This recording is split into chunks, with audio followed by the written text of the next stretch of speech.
Good morning, good afternoon, good evening, one and all. Thanks for joining us in the Voice of CIO.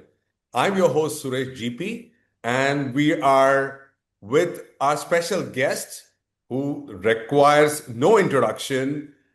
Back again, Andrea Ballinger from the Oregon State CIO. Thanks, Andrea, for joining us. This is our third episode with you. It seems to be that we are stuck forever. How is Oh, that experience? How's been your experience so far? We have a lot to do about it, but how are you doing and what makes you exciting these days with this role of CIOs? oh, it's so exciting. First of all, thank you for having me again. I enjoy it. So anytime. I love the opportunity to share what's going on as CIOs because it's evolving so fast, Suraj. So any opportunity to do that is great. What am I excited about? What am I not excited about? So we can spend another episode just on excitement. Exactly. So for this episode, we wanted to focus on the talk of the town. And if you look at anybody in the world talking about, it's all about AI and the latest and Kool-Aid that you can all talk about. So the first question is, how has the CIO role evolved from the earlier day of client server architecture to the AI strategy and driving business outcomes?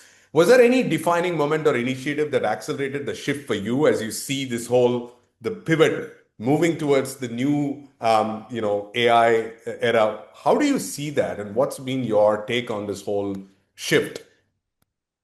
So this is an interesting question because yes, in the marketing and on the conversations that we have every place, I went to pick up my dry cleaning today and the person asked me about AI, Suresh. So, this is a conversational topic and it had been democratized. It's not just people that are working in the field. Yeah. So yes, but you asked for the pivot time. To me, it started with the data. Everything starts with the data, right? And we have been working, especially in higher education. We're cities, right? We have so much data about so many different things, but we have not always been the best at curating that data that has value to the institution, curating the data so that we can do other stuff with it, not just, make sure that the operations of the institution goes. So what is exciting and where the pivot is that is highlighting the need for us to, as CIOs, to remember the I part of our title, the information, the data, and really double down. If you have not done it for the past 10, 20 years, double down on making sure that we have the data curated, secured, translated in business language so that we can use these amazing tools that are coming in with AI. Mm. Absolutely. And what are the kind of strategies have you found to be most effective in overcoming resistance? Because I know a lot of people, they don't want to change. They say, I'm good with where I am. Don't force me in. I tell people don't resist change. They resist being changed. So if you start pushing them hard, they're just going to give up and say, sorry, this is not for me. So what kind of strategies have you found to be most effective for your cohort in terms of faculty, staff, and students in terms of overcoming resistance? And how do you engage them to demonstrate the benefits of AI? Because I tell that you can wake up a person who's sleeping, but you can never wake up a person who seemed to post that he's sleeping, right? And this is the part of it. It's a big change, a cultural shift. So how did you go about doing that? So to me, it's starting by not thinking that everybody is the same, right? So you mentioned faculty, staff, students. The cohorts of people are different, and their interest and their desires as professionals inside of the role that they're playing or students on learning is different. Right. So it's really first, we build on things that we talked before on having relationships. But more important as CIOs is to understand what is it that is the value for that cohort. Why does faculty care about AI? Now, they care a great deal about AI in their research. They care a great deal about AI tools because there was, at least in the very beginning, especially when, the chat GPTs of the world came out, Right. concern about the integrity of the work the students were doing. You remember that happened? Yeah. So they care about that, but they also care about helping students realize that this is here for now and to the future, and they need to be accustomed to these tools moving very fast, right? So Right. faculty, you speak in those terms. What's Right. in it for them as researchers? What is in there for them to help educate the students? What is it in there for them to help do their job Right. on validating that there's integrity in the work? You move to faculty, oh, excuse me, to staff, and you talk, and this is a little bit difficult from my experience right now Because what they're hearing, the staff, what they're hearing out there is that AI is going to take their jobs, Mm. Suresh. And Right. when that fear for their personal well-beings and their futures is there, there's a lot of things that happen to us as human beings, right? There are a Right. lot of obstacles that we see. And you start talking about, okay, let's talk. So if that is true, start there. Then what do you have to do, and what can I do to help you be prepared to navigate through it, right? I don't know who coined this sentence, but I'm using it a lot. AI is not going to take your job, but you not knowing AI will take your job, right? Correct. The Absolutely. persons that know AI will continue to be here. So what can we do to help you get skills in those areas? You might not need to be the expert in prompting, but do you know how to navigate that? Correct. You're managing 7 calendars for your leaders. Can you use AI to help you out? That kind of thing. What is in it for them? And for students, I don't have to motivate them. Sometimes I have to guard the institution because the students are trying everything, Suresh. So it's just finding the ones that are really using AI tools in a safe environment to do something amazing and highlighting them. Yeah. Showing people what actually is possible for them to do helps people realize for themselves what's possible for them.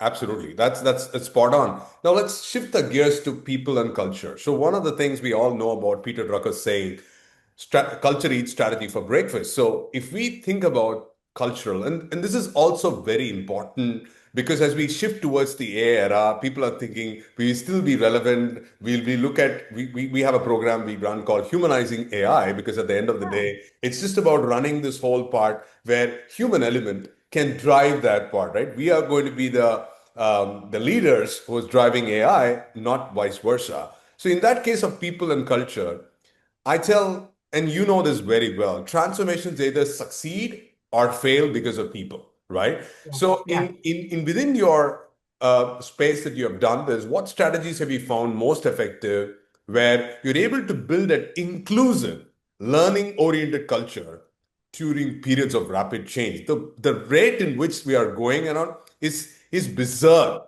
I tell people that you have to Yes. slow down a bit and find out are we going to navigating or just flying in the air and we are not kind of holding ourselves accountable with that level of change and the demand coming in. How do you cope up with that, learning and inclusive culture where people feel empowered to take advantage of the new learnings and then move forward? Is that kind of resistance you see? And Yes. what are some of the things you've done? Yeah, two strategies. One is on the encouragement, the carrot, which is the expectation. I, as a CIO, expect that you're always thinking a little step ahead, maybe 2 steps ahead, 3 steps ahead. And I'm going to give you time to do that in your daily work. So that's the expectation, the carrot. And on the other side, which is what people are afraid of, as you described when you were asking me the question, Suraj, they are afraid of failing. They're afraid of losing their job. They're afraid of being deemed incompetent in their jobs because AI now has taken part of what they were the experts for. You used to call me for something, and now we don't need to call you anymore because there's something else. So then what am I here for, right? So choose strategies. And what has worked for me, and this happened very recently at OSU, I have a very large a group of people that work inside of my team, and another group of folks that are the distributed IT that work very closely with me as well. So there, a few hundred people on the campus that are IT folks. Sure. What did I do inside of my team to role model the behavior? We created a contest. I Mm, said, go out there and in your day-to-day job, are you somebody that writes applications? Are you somebody that writes integrations? Are you the one actually installing fabric for the network? Whatever you're doing, find an opportunity to use AI tools. I don't care what AI tool. sure. Don't, I'm not prescribing it. Do it in a safe environment, Sure. but go out there and use AI and play with it. And then submit what you learned to Nice. us. And Nice. then I had a group of people that evaluated. We had 60 people, and many of those were teams that got together, Wow. produced some outputs. Suresh, you would have been, I was blown away with the opportunities. We had so many that I chose, and that was me choosing the top 10. And then we did a mini retreat, but I brought lunch, Sure. tables around the table, and then they presented. Here's the problem Excellent. I was trying to solve, and here's the tool that I use in AI and what I'm doing. It was amazing. And it became a buzz across the organization that everybody wanted to do something with AI. Second, because it was then only on my team, I didn't expose to everybody else. This year now is going to be the whole team. The other thing, which is for non-IT people, because you also have to be educating and also lowering the fear of AI in your community. Right. We are also doing, this is going to be the third year, we're doing an AI week at OSU, where we bring vendors, we bring folks that are using AI, and it becomes an entire week, Suresh, of people highlighting. It's like a conference, a mini conference, Sure. highlighting what they're doing with AI. Or we also have discussions of the ethics of AI Sure. or the privacy issues with AI, and people choose the sessions to come in. So you're doing that in several ways, but encouraging with the carrot and then minimizing that fear that they are going to lose their jobs if they're trying something new. Well, awesome. I think kudos to the effort that you talked about because you're talking about experimentation and learning. Oh, yes. Get people to fail fast, learn from that, and move on. I mean, what a great way to foster an environment where people feel psychologically safe that they're not going to be judgmental on what they do and they're not going to be accountable if they fail, but it's fail-safe experimentation. They get into this mode and this, repetition yields to mastery, right? Yes, You have exactly. to really kind of do it again and again and play that out, and then it makes it fun. That's a great way to do it. Now, talking about talent, today one of Mhm. the biggest opportunities and threats is how do we attract the right talent in your organization, but also retain them? Because today we work with Gen Zs and millennials, and they have a different aspiration altogether, right? I talk about from the time that I worked with baby boomers to X Gen to these people. It seems to be that my age is out, but the whole point is that you see a different set of attributes that people possess in terms of the task force. So what are some of the strategies in terms of attracting the right talent as well as the retention part? Because it's all about people at the end of the day who are going to deliver outcomes. So any thoughts on that? Yes, in higher education in particular, and you know this, we have people that come and join higher ed because they believe in the mission of the organization, right? They Yeah, believe in educating the students, doing research, and doing the public service that universities do. And they know that by working in an institution like ours, they're going to be moving at a speed, but not in hyper speed, right? right, right. So it takes a different person to want to join higher education that has the combination of, ooh, I'm not comfortable in status quo only, but Sure, I am not also wanting to be in a bleeding edge where it's going to take $80 million for me to do everything that I need to do. sure, So it starts with you hiring or looking for people that have skills that your team does not have, or the skills that you want your team to be augmenting at, and right, bringing fresh air every so often. Okay. right, So you right. have an opportunity to hire somebody, bring them in because they're going to bring something. Because Sure. that has a ripple effect. And people Yeah, say, oh, I didn't know how to do that. I yeah, was listening to one of my longstanding employees this week on a staff meeting where she was telling me what she was doing and how she was having this conversation with Copilot to help her think about how she should be addressing proactive steps that she needs to put in place to change the funding model of what she's doing. I was nice. like, wow, where'd you come up with that? And Yeah, she said, well, we have a new employee at this place, and they were telling me what they did. You learn by hearing people do it, and it's the art of possibilities, right? That is one. Retaining people is a different game. So you talked about your age. I'm not talking about my age, but my son is 38 years old. So I'm not a young person, okay? Young at heart, but I'm not. And so I have seen the same change.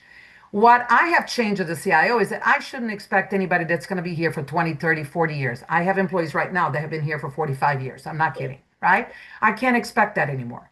So if the tenured, I should expect that if somebody coming in is 3 to 5 years, let's say right, that because things are getting moving real fast. sure, How can I set the stage for them to be excited enough to join us, but productive enough that their work and their help on our team sticks? The correct, outcome sticks. correct, The change in the culture, if it is necessary, change. The way of us thinking change, but that the person itself doesn't have to be there. That's correct. what you need to be thinking about it today.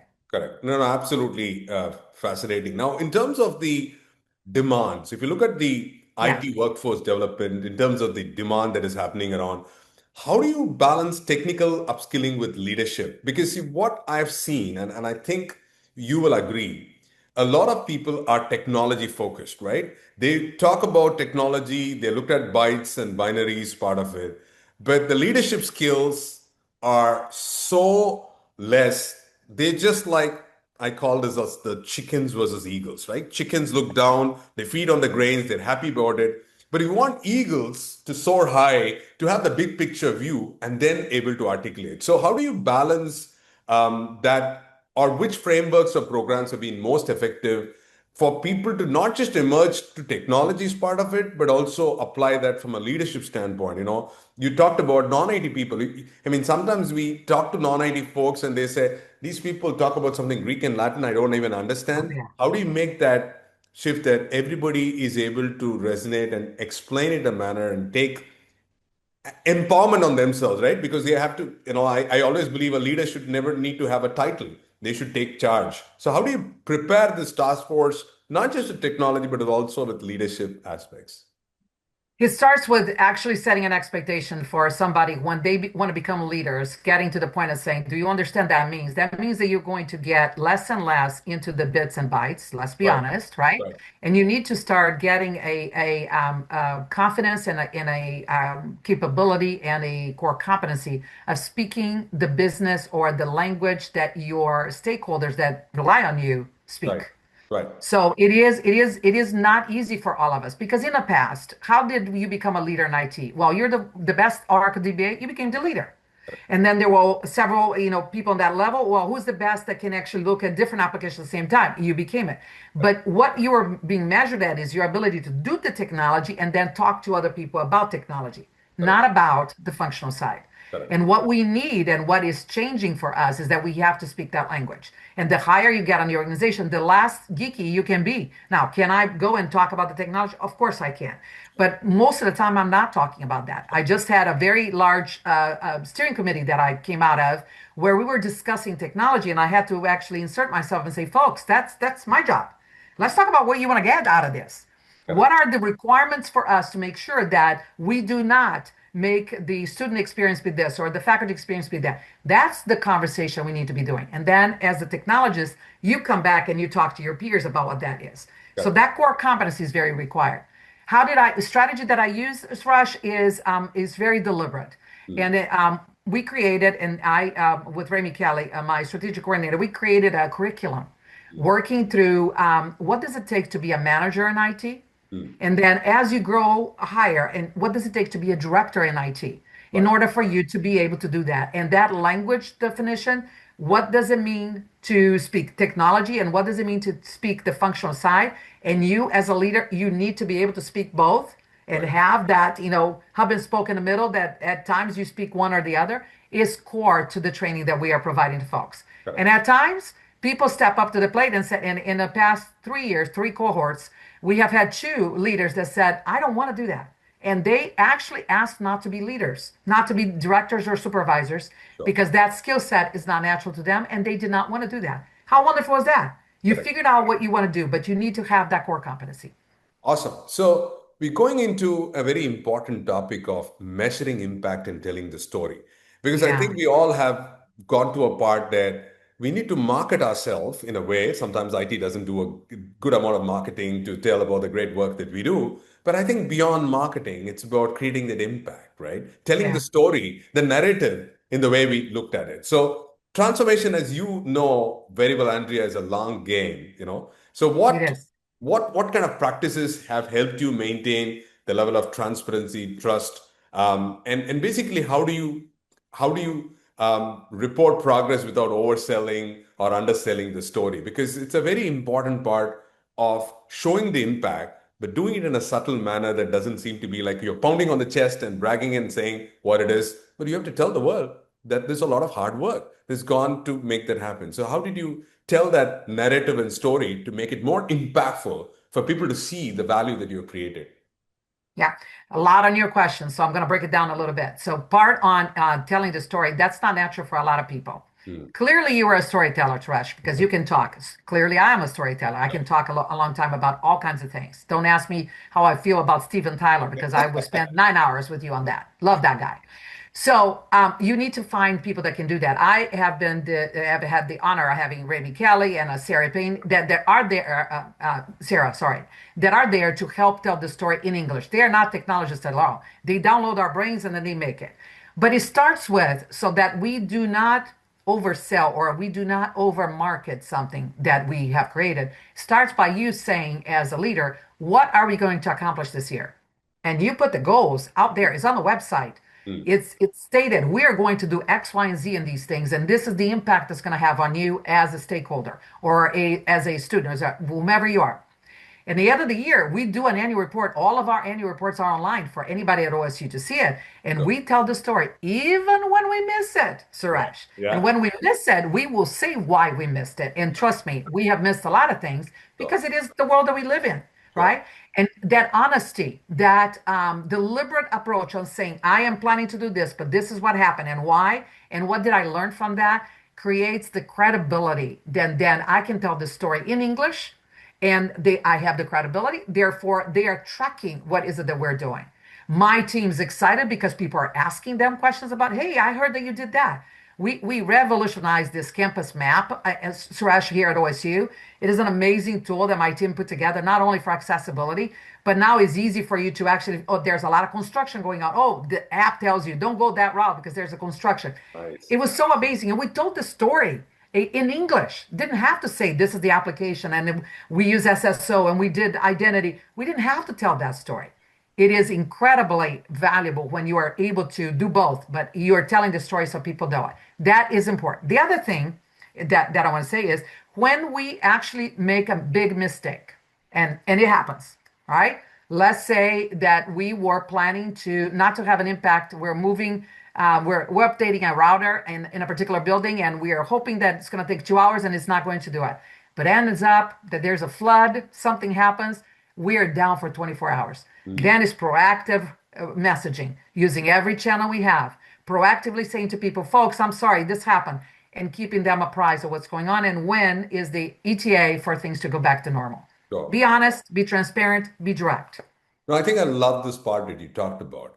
We all try to over glorify the success stories, but we underestimate just telling that we all are vulnerable as human beings. Being human is a very important part of instant connectivity and credibility Yes. that we are not coming from a different planet altogether, but we are here in this together. And just to come to the feeling that we all have our bad days, but let's look at what we can do, which is under our control, and see how we can step up. Is a great way to understand and make that works. Now, you definitely, I said, the storytelling part, the narrative around the whole thing around. But let's talk a little bit about the metrics that is actually telling you the story of the impact that you've created. So beyond uptime, ticket counts, and what metrics truly resonate with presidents, provosts, and CFOs, right? Because at the end of the day, you really need to bring in that business outcomes. It could be improved student retention, it could be the research throughput. What does and in IT should never be perceived like a cost center. And this is one of my No, perennial problems that I'm saying that people, if you think that like a cost center and you're just cutting cost, it's a law of diminishing returns. It's not going to get you anywhere correct, closer. So we correct, need a visionary CIO who looks at IT like a profit center because you're going to go revenue, business growth, business value, creating impact. That's a different story and narrative altogether, right? I get so passionate about this correct. whole topic, but tell me what has been your experience around the metrics that truly resonate with the leadership team? So, as CIOs, we need to have the operational metrics. Okay. I need to know that the network is up 99.9% of the time. All of those things are important. So, please, what I'm going to say next does not discount that. We Sure. got to know how things are working, how much cloud space you're using, blah, blah, blah. All that is important. But what really tracks and what you need to do is doing a cascading set of goals. What is it that the institution said that they want to accomplish? Mm. And then you go, what does it take? It's a balanced scorecard. We talked about this in the past. Sure. What does it take for us to help the institution get there? So you mentioned student success. Let's say that we want to improve the first year retention. Okay. So the institution is saying that they want to do that. So what can IT do to actually help that? Let's put data aside. Well, do we have the CRM that can collect information about when the students are not showing up to class? Do Sure. we have information about students not delivering on assignments on time? Do we have whatever it is? And you are setting the stage to have conversations with the functional people that actually act, use the levers to act, and Right. asking them, if we were to give you this, would you be able to do your job better? Does Right. that help get to the outcome? You create a set of cascading things or steps and tasks. You put metrics. Have we gotten there or not? And then you ask the people that you design it for. So first year retention, I would go out to the academic affairs or I would go down to student affairs and say, you said you wanted to improve that by 1%. how much did it improve? Mm. And you, as IT, have a hand on making sure that that happened. So you Right. can outline, we have helped make that 1% change on student retention. End of story, period. There's a lot of other operational metrics that you put inside, as I mentioned, is important. We need to have that. But what you're telling the story is that what you actually did. It is the KPIs that the institution cares, and the KPIs that matter to the board, to the parents of the students, to the administrators, and to the faculty. Awesome. I was like, it's actually learning from a fire hose for the last three episodes. So I have a couple of questions to really Please. wrap this up. The first question would be, looking back as a CIO for the last 6 years within OSU and beyond, what are some of those real biggest lessons learned and pitfalls that you would say for CIOs to avoid? Because what you don't want is it is something you have learned from the past. I call this the worlds of wisdom that you don't want the rest of the people to learn in a hard way. So, what are some of the biggest lessons and pitfalls that you would say has been a badge of honor? I call always these lessons as badge of honor, right? Pounding on my chest Yes. and said, we did something, we learned it. It didn't work all, but we did. So, what are some of your lessons learned? So first, it was not learned here, but it is a lesson learned for CIOs because I would like for them to know Sure. is that don't underestimate the readiness for change of the institution. It's not just the IT people, the readiness for change. Mm, You and I have been talking about it now for 3 episodes about how the speed of technology is so fast right. that we can, get into this vortex of despair, I think is one of my employees calls it, right? So don't underestimate the fact that they might not be ready. That does not mean you should slow down. That does not mean you should put a table the issue, but it does mean that you need to focus, this is important, folks, on organization change management. Mm, That is a core competency every CIO and every leader must have. There are lots of courses there. There's a lot of places you can get certification, but you got to know what that means. And it's not only sending communications, folks. It's an entire approach for doing things. So don't underestimate that. So I didn't learn it here, but I brought that in here. Um, the second one is, and this is related to culture a little bit, is understanding that before you got here, there was an entire 150 years of the institution, right? And different people lead differently. And the idea that you are encouraging somebody to try something new and not talking about the fact that at the same time, not talking about the fact that even if it fails, you are not going to lose your job is important for you mm, to highlight. mm, Okay. Because you can say all you want to say, I want to see innovation, innovation. And then the first time somebody innovates something and something does not go well, you fire them. mm, What did you just show the institution? That right. you don't believe in innovation, that you Correct. don't, because by definition, innovation is a disruptor, right? Correct. So say both sides of the equation. Say, yes, I want, I expect, and if it happens, again, don't put FERPA data in an open cloud, okay? So there's a little bit of container. Go play here in these and use those design principles. However, if you do it and it doesn't go bad, if it goes badly, I want you to learn and share the lessons, but you will not be losing your job for that. Very important. Right. And third, my pet peeve. Can I say pet peeve? Are you Sure. okay with me saying that? Sure. Sure. I absolutely my skin it burns when I hear CIOs saying this. Well, when I have money, I will do this. If you're going to wait to do something when you have money, folks, in higher education, not going to happen. Right. Make it happen by doing your job as a CIO to find places where you can stop doing some things. Another podcast on management of money, Suresh, but we're not talking about it here now. But do something with the funds that we have, because all of us have been giving some funds, and then start building on that credibility and the outcome. Keep showing that you can do it, and you then create the business case to get more funding. But the minute you say to me, it would be nice to do innovation, but I don't have any money, is the day you lost me as a credibility as a CIO, because I say to you, no, we didn't get to this job. We didn't get to here because all of us have all the funding available to us. We got here because we persevere, because we tried, because we have done enough of that reallocation to get things done. Well, that's a very spot on topic. I love the part you talk about organizational change management because if we really don't get on top of understanding what drives people's behaviors, motivation levels, and understanding there is an ethos Uh-huh. and a certain level of culture that has been embarked for 150 years. You cannot just change this one upside down 180 degree. You cannot be like a maverick going around and doing some of this thing No, like a new kid in the block. You really need to be sensitive towards the ethos and essence that has actually taken us to do it. But also the point that you talked about, you touched upon in our second episode about funding itself, because the part is that we don't get infinite money. You no, we just have don't. limited resources, but you need to think out of the box and try to play around this part that when you need something desperately, you will make it happen. The question is, are you kind of focusing on the right initiatives that move the needle? And that's an important part to kind of get this to through. My final question, I promise, is that for a new hired CIO who's Mhm. starting to do a multi-year modernization, should they focus as the first 12 months focus on?